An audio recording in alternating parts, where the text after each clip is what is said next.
To get started on this book exercise, you should have downloaded the Lesson 6 resources from the classroom page. The first thing we want to do is to double-click the 06 Start Photoshop document. And before we do anything else, let's go up to File and down to Save As. And let's save this as 06 Working. And make sure to put your name on it. We can keep it a Photoshop document and say Save, and say OK to those format options.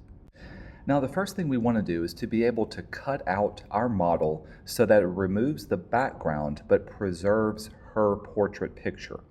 Now Photoshop gives a variety of different ways of doing this, but we want to do it in a way that is reversible, meaning that if we make a mistake or if we ever need to undo what we do, we can always go back and put back in anything that we've erased out. So for this reason, we're going to be creating a mask to mask out our subject.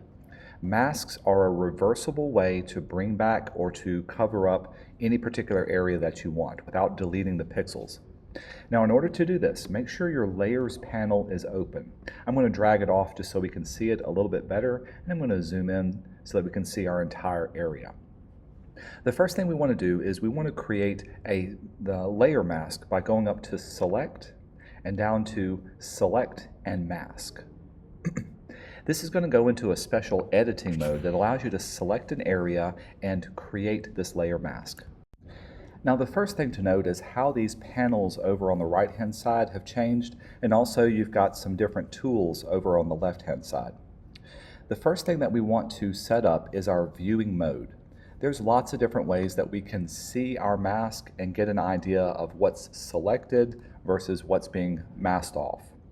We want to choose Overlay as our viewing mode to overlay a red area that indicates where the mask is going to be. You can also play around with the opacity of it, but I'm going to keep it about 50%. Now traditionally, you can use the selection tools to select the area we want to keep. But to go even faster, we can use some of Photoshop's machine learning technology to quickly select the subject at the top. By clicking on this button, it automatically recognizes this as being part of the subject.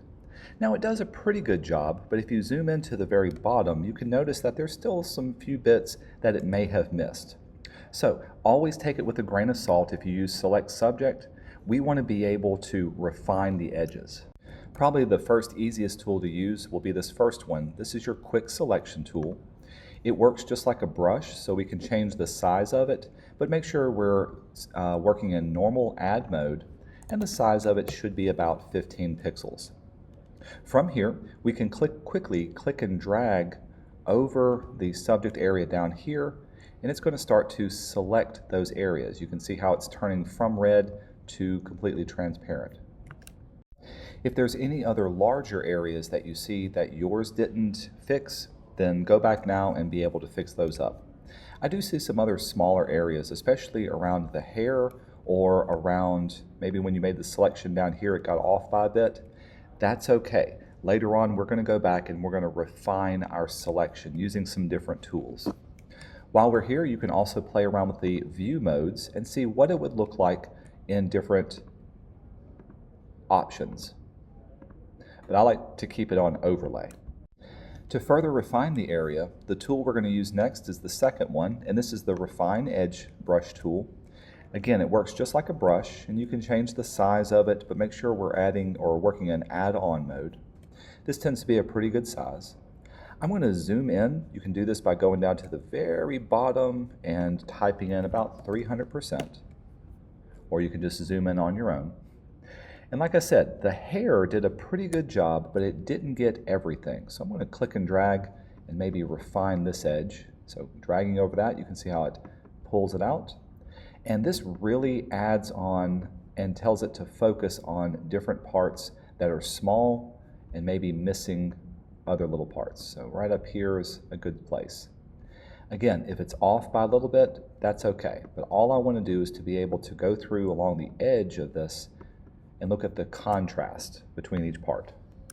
I'm going to zoom back out so we can see the entire thing. Another way we can fully refine the area is by using our global refinements. Whereas these tools let you individually choose a certain area to refine, let's go in over on the right-hand side and play around with some of these other tools. Now, this is one of those things that you simply have to play around with depending on the image you have. Do be aware there's two different refining modes. You could do it based on colors or based on the objects. And to be honest, most of the time I just keep it as an object aware.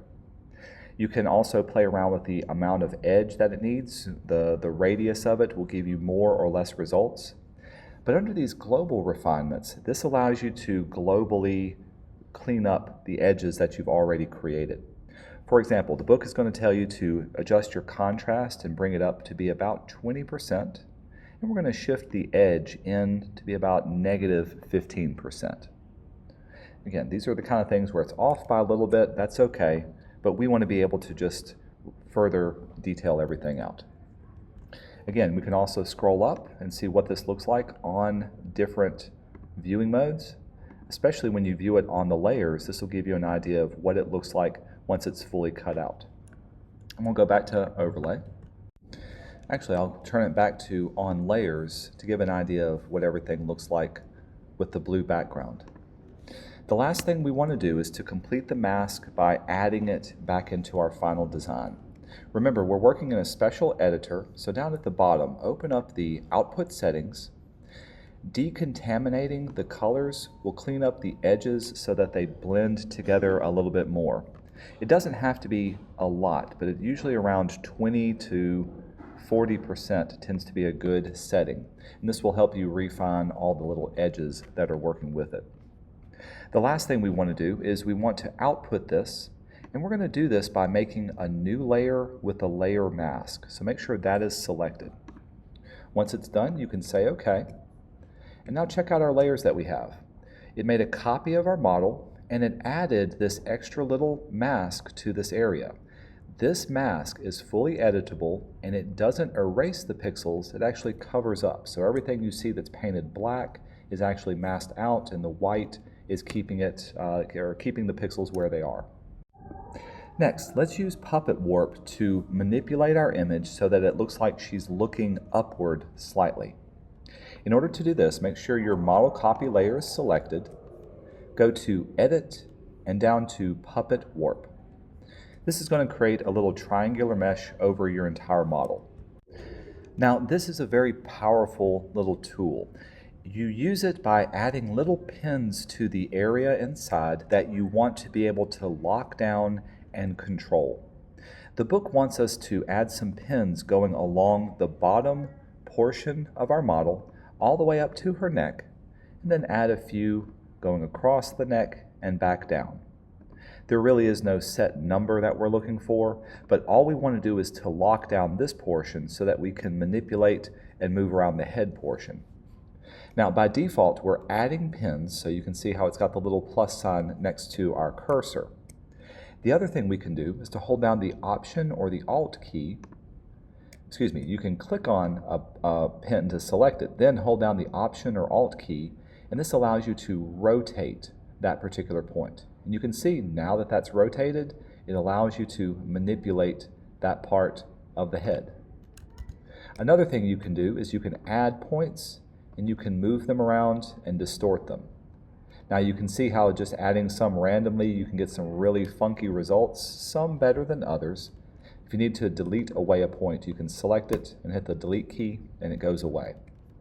What we want to do is to click on this point, hold down the Option key, and then rotate it until the head is just subtly pointing upward. Again, Option or Alt, and we'll go right here for there. About 170 to 150 degrees is what we're looking for. Once you've got what you want, go up to the top and lock in.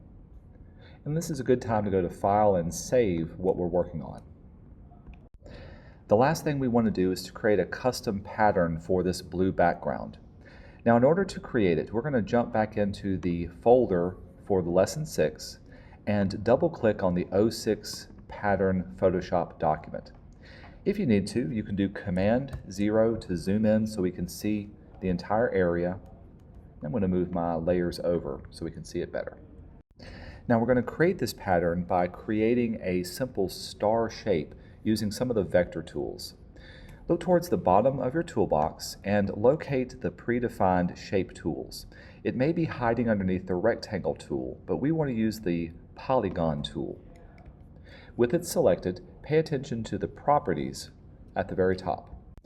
First off, make sure you're working in shape mode. There are some different modes, and shape is what we want to be able to create. Later on, we'll define the fill and stroke settings for it. To draw your shape, simply click and drag holding the Shift key to start drawing any shape that we have. Now the book wants it to be a certain size and have a certain number of edges to it. To refine it, locate your Properties panel, and here's where we can type in a height and width. We want both the height and the width to be 340 px, so make sure pixels is selected. We'll do the same for the height, so 340 pixels. And we also want the number of sides to be 8. You can do this by scrolling down under the properties, and here's the number of sides that we can change up. We'll set that to be 8, and now it's a nice octagon. If it's going off the edge of your page, simply use your Move tool, and let's center it up nicely inside of here. That looks really good. While we're also in the Properties panel, we can set our fill color to be none, and let's set our stroke color to be a dark blue. To get a specific dark blue color, you can click on the little rainbow icon, and the book gives you an RGB value with an R of 23, a green of 49, and a blue value of 153. We'll say OK to that. The size of the stroke can be 20 pixels. So as we scroll down, here's the stroke size. Set that to be 20 px. That'll make it much thicker. Finally, to make it a star, the star ratio is found underneath the number of sides. Right now it's at 100%, but let's knock it down to be about 70%, and you can see how it brings in all of those points and gives us the star that we so desperately need. Now, notice that you get these properties because we were using a predefined shape, and it creates its own shape layer inside the Layers panel. Let's make a copy of this layer by selecting it and go up to our Layers panel and choose Duplicate Layer. We'll say OK to that. Then we can use our Move tool. If you show the transform controls, this will give you the bounding box, and you can click on that bounding box to open up the transform properties. We want to be able to rotate this by 24 degrees, so type in 24 for the rotation. And then finally we can scale it down by holding the Option key as you click and drag. This will scale it from the center, and we want to do it until all the points are lined up inside of here. And we can check it off and commit to that transformation. So if this is the kind of shape that I want to repeat as a pattern, I can preview this by going up to View, down to Pattern Preview. We'll have to say OK to that warning, and then you can zoom out and get an idea of what your pattern would look like if it's repeating over and over again. Again, it's just a preview one, but we'll say OK to this, and we'll go back to normal preview and zoom back in. If we want, we can choose Polygon 1 in your layers and use your Move tool, and notice that there's a little dot towards one of the top stars. With this one, we can click and drag in and adjust the radius of all the stars. Drag that top corner in till it's about a radial point that looks like this. Finally, we can change the number of points on our stars. Let's choose the Polygon Copy layer, and let's set the number of points for it to be something like 15. That'll add more points to it on the inside and readjust that one. While we're here, let's also change the stroke width to be 15 pixels. Once again, you can go to View and Pattern Preview and say OK to that to see what everything looks like. Once you've got something that you like, now we can define the pattern so that we can use it in other documents. What we want to do is to only repeat this little starburst type shape. We don't want to have blue for the background, so I'm going to go to my background layer and turn it off. Let's also go back up to view and go out of preview mode so I can see just it.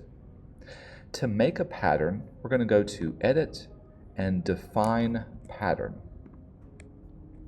It needs to have a name for this pattern, and you get a little preview. So we're going to call this the podcast pattern and say OK. And now it's saved to the Adobe library file that can be used on multiple different documents. We can close out this document by clicking on the little X, and you can save it. We'll say OK to that. This will bring us back to our working file that we've been working on. In the Layers panel, let's choose the episode background layer, and at the bottom of the Layers panel, we want to choose to create a new adjustment layer, and in this case, we're going to add a pattern layer to it. This will create a new pattern inside of it, and will give us the ability to choose what kind of pattern we want to work with. Photoshop has a lot of default patterns already pre-saved into it, and if there's other ones created, you can see those have been created too. But usually if you scroll to the very bottom, you'll see the latest pattern that was created, and that's the one that we want to select. When we do that, you can start to get a preview of what it looks like. We can also refine the size, rotation, and placement of everything. So in this case, let's scale this down to be about 35%. You can use the slider, or you can type in the number. That looks good for there. And let's rotate it to be about 45 degrees. Now it's going off to the side this way. Once we're satisfied with this, we can say OK, and let's save our document. File and Save. Now that we've got this created, upload this document to the Classroom Canvas page for the Project 6 folder, but we're going to refine it even further in our next lesson.